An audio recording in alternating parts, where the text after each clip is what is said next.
Welcome to the Shudder. I've got some very interesting Bigfoot encounters for you.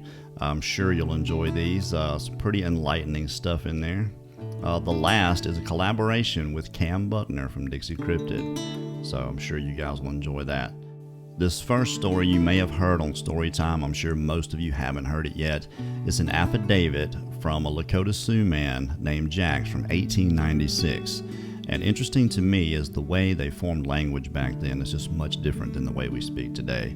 So find that lazy boy and settle in.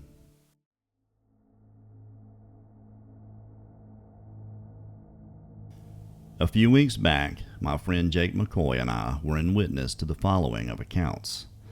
We were well spent after an uncommon day of awful heat cutting timber.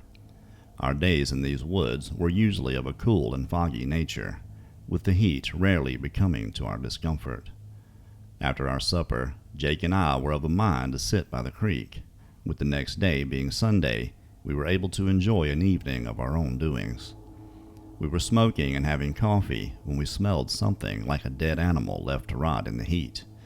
I remember once coming upon a shot bear that his hunter could not trail, and it had laid and rotted for days. It gave an awful stench, which would give many a disagreeable stomach. This scent was in similarity to that. We saw nothing unexpected, but could hear a rustling in the bushes just across the creek. Being August, the creek was not more than 4 or 5 goodly strides from this bank across. A man could start to a run and jump fully across if he were determined of doing so. We saw a large man coming through the trees, and Jake stood up and asked what in creation it was. I had just been looking toward the sun. My eyes did not give a clear view of it. I rubbed my eyes to have a look, and I was not in knowledge of what I saw. It appeared to be a bear at first, but we had not seen any bears in this area, and it walked as a man would on its 2 legs. If it was a man, he was covered with a dark hair and long like the mane of a horse, and it was dark brown in color. Jake yelled out, "Who goes there?" But this man-beast did not make a response. It stopped in its tracks and looked at us from a distance of about 70 paces. We stood, but were froze as we wondered what type of creature we were in witness to. After just a moment or two, it turned and walked back up the hill in great long strides, and with unexpected ease of swiftness. We heard it climb up the hill, and then all was silent. We noticed it walk for 20 or so paces, all of them upright. It had arms like a man's, but much bigger in size and greater length than a man's. It must have been of great strength, as we determined it to be greater in height than 7 feet. We said nothing to our supervisors, as loafing and insubordination would get you off and looking for employment in other parts. Too many men wanted too little work, so saying anything that would attract attention to yourself in a manner not deemed proper was not born of a good idea. However, an Indian named Joe, who frequented our camp to vend his wares, had told of a mountain giant uncommon to these woods. I explained what we saw, and he said his people often saw these giants. However, he said that most would see them in late night or darkness. The giants did not care to be seen, and were quiet and careful to be hidden. Joe said that he could find tracks along the creeks and rivers of a morning. I swear the events written here is the truth, and happened with us being of sound mind and in sobriety.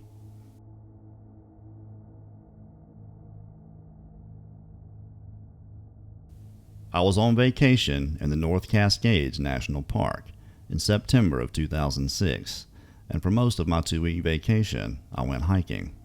I drove out to the trailhead for Cutthroat Pass near Rainy Pass off the North Cascades Highway Route 20.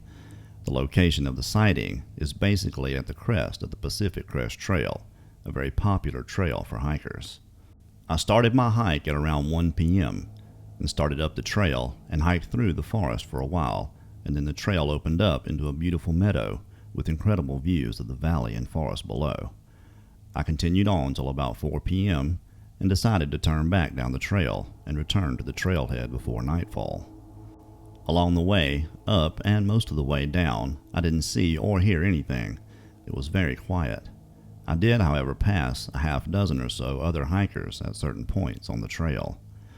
As I descended down into the forest area of the trail, it was getting darker as dusk was setting in. I was approximately half a mile from the trailhead when something caught my attention. About 100 yards ahead of me, I saw a reddish-brown Bigfoot cross the trail heading up the mountain. The sighting was only an instant, maybe 2 or 3 seconds, but it was long enough for me to see and notice fur, its color, and a long arm swaying.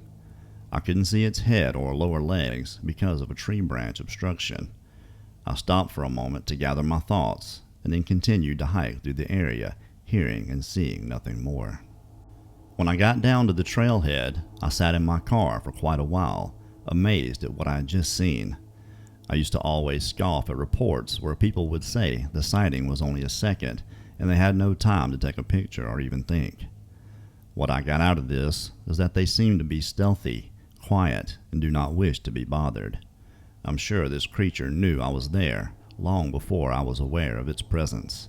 It just continued on its way, as did I.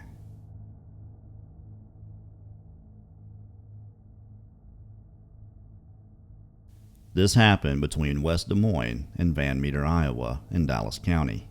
It happened last summer at a campout with my friends. My house sits on the front of a large patch of timber. Our freshman year of high school just got out for summer vacation, and we were celebrating in the timber at a campout. It was just getting dark outside, so we decided to build a fire. The 4 of us just finished our supper and were sitting around the fire just talking. Soon, it was pitch black outside. You couldn't see your hand in front of your face. We got out our flashlights and decided to go to the tent we had set up earlier. The next thing that happened, I'm not really sure about what time it was, but it was still very dark out. We all woke up to the sound of rustling in the leaves.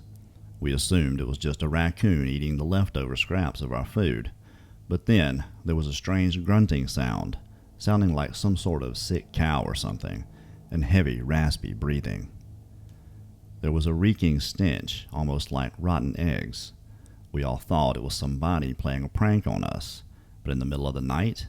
And how would they find us out in the middle of the woods? We all went out of the tent to look around, sure it was just nothing.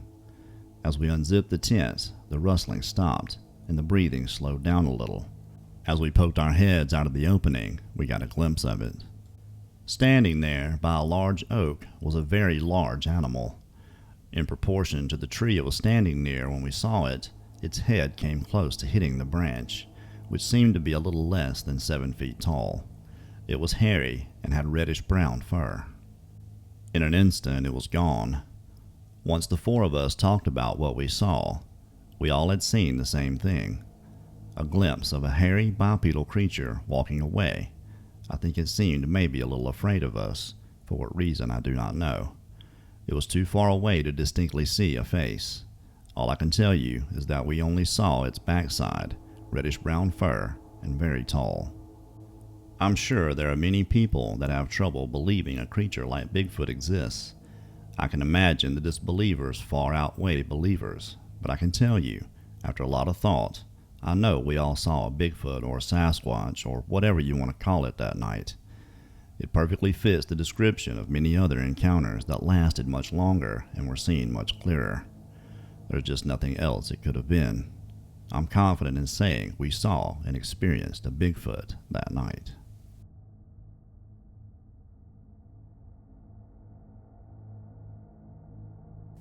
First, a little background on me. I'm 60 years old and work for the U.S. government.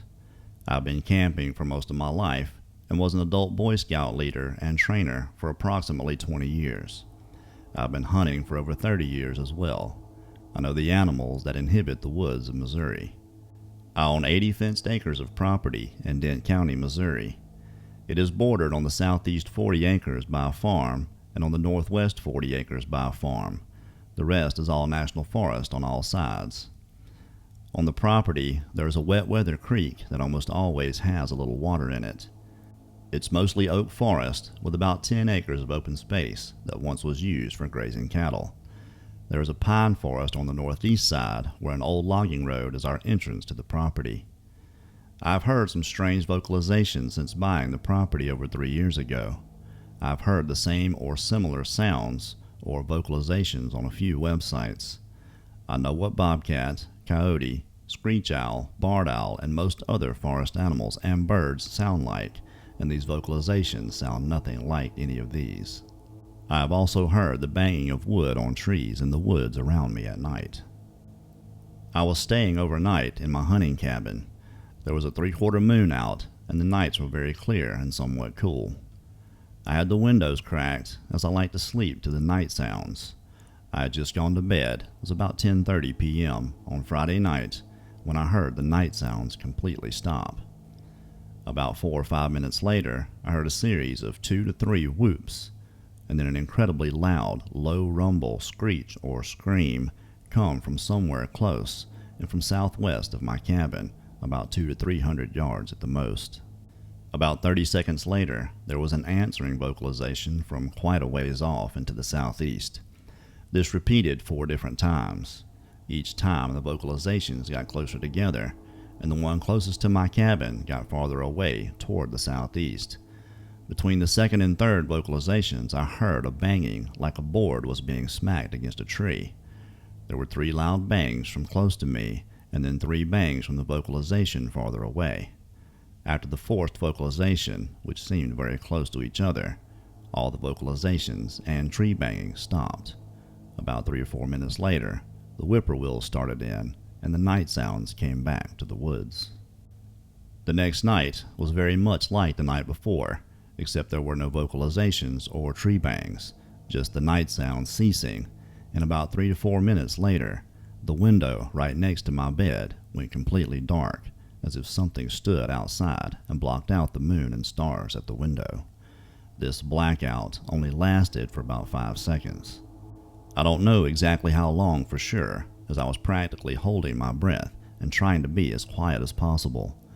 I even reached for my pistol just to be safe. I had the window slightly open and did not smell anything special like I've read about.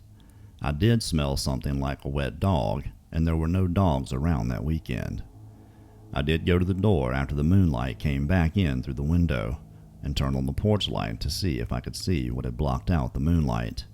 There was nothing there, and there was not even a cloud in the sky. Whatever blocked out that window hasn't been back since, at least not that I'm aware.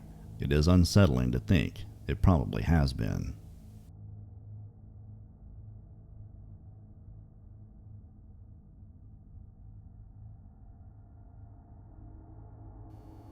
John Morris spent his whole life in South Louisiana and was no stranger to the swamps and bayous of the Atchafalaya Basin. John sometimes ran crawfish traps with his brother Eli.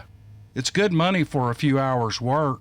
They would take turns, one putting them out one day and the other collecting them the next. On this particular Sunday, it was John's turn to collect. He sometimes took his nephew Jake along for company.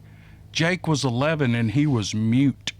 No one knew why he never spoke, but he could read and write. He was sharp as a tack, he worked fast, and was a crack shot with a .22 rifle. Grab your life vest, Jake. We got traps to run. They got in John's 14-foot flat-bottom boat. It was 3 generations old, and so was the 20-horse Mercury motor that pushed it. The two rounded up their gear and headed for the first marker. We'll start on the back end and work our way in today, Jake. You ride point with the rifle in case we see a gator. We have a tag left to fill before the first. They always trapped the same area, and John knew where Eli dropped the traps. They had made it a little over halfway there when the motor began to sputter. It kicked a few times and then it quit. Well, hell, that's it for the motor, Jake. Grab the paddle and get us over to that island while I work on it. Jake paddled the two over to the island. He tied them off and got out to look around while John worked the motor. Don't go too far, Jake. Stay within hollering distance. I'm gonna clean these points and get us back going pretty quick. John started breaking the motor down while Jake took a walk down the bank. John mumbled to himself, Ain't no telling what that boy gonna come back with.